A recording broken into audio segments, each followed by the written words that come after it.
நிலம், நீரு, காற்று, மாசு ஒரு பிரச்சனை, நிலத்தடி நீர் ஒரு பிரச்சனை. அவங்க ஏழை பாழைகளாவே இருக்கிறாங்க. வாழ்வாதாரத்துல மேம்படல. வட்டிக்கு வாங்குறாங்க, வட்டி கட்ட முடியல, முன்னுக்கு வரல. இதுதான் பிரச்சனை.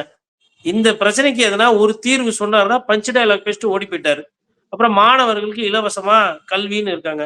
இப்ப கவர்மெண்ட் காலேஜ், கவர்மெண்ட்க்கு பாலிடெக்னிக்கு, கவர்மெண்ட் ஆர்ட்ஸ் காலேஜ் எல்லாம் இருக்கு. அதெல்லாம் என்ன பிரைவேட் தான்? ஒரு சொல்றதுன்னா ஃபர்ஸ்ட் எவ்வளவு மாணவர்கள் இருக்காங்க தமிழ்நாட்டுல? எவ்வளவு பேர் தனியார்ல படிக்கிறாங்க? எவ்வளவு பேர் அரசாங்கத்துல படிக்கிறாங்க? ஒரு இன்ஜினியரிங் காலேஜ் இதே தஞ்சாவூர்ல நீங்க படிக்கணும்னா எவ்வளவு ஆகுது? பிரைவேட்ல படிச்சா எவ்வளவு ஆகுது? பிரைவேட்ல படிக்கிறவங்களுக்கு இவ்வளவு ஆகுது பணம். இத நாங்க ஏத்துக்குவோம். எதனா ஒரு புரிதல் இருக்கு. அப்ப பொத்தாம் பொதுவா தானே பேசிட்டு போறீங்க.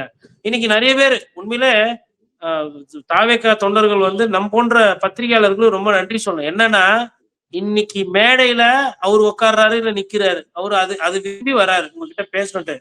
சேர் மேல சேர் போல கால் மேல கால் போட்டு கௌரவமா உட்கார்ந்து இருக்கீங்களே, அதுக்கு காரணம் பத்திரிகையாளர்கள்.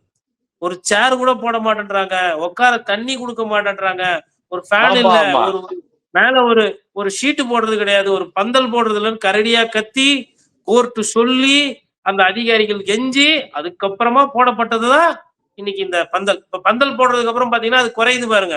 அப்ப தெரியுதா? அப்ப இவ்வளவு நாள் நீங்க வந்து பொதுக்கூட்டம் போடாம அட்டகாசம் பண்ணி இருந்திருக்கிறீங்க. ஏன் இப்ப நல்லா தானே போகுது? 5000 பேராவே கூட்டணும்ல, பத்தலையா? இன்னும் 15,000 பேர் வேணுமா? 20,000 பேர் வேணுமா?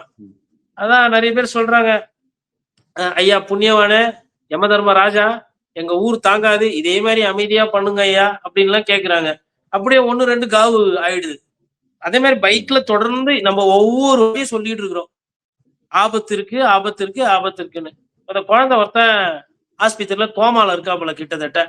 அவரு பிழைப்பாரா வருவாரான்னு தெரியல. இயற்கை கிட்ட நான் 100 விழுக்காடு வேண்டிக்கிறேன், அந்த தம்பி நல்லா இருக்கணும்னு. ஆனா இது கடைசியா இருக்கணும் அப்படின்னு அந்த முடிவுக்கு நம்மளால போக முடியாம. நான் போன வாட்டியுமே சொன்னேன், காவல்துறை தப்பு செய்யறாங்க, வண்டியெல்லாம் பறிமுதல் செய்யணும். இந்த மாதிரி ஒரு ஒரு ஒரு பைக்ல போறது, ஏங்க ஒருத்தர் இது வந்து 304A நெக்லிஜென்ஸ் ஆஃப் இது டிரைவிங். ஒரு சட்டப்படி பார்த்தா அவங்களுக்கு வந்து பெரிய தண்டனை கொடுக்கலாம். நீ கட்டடிச்சுட்டு போயிருவ.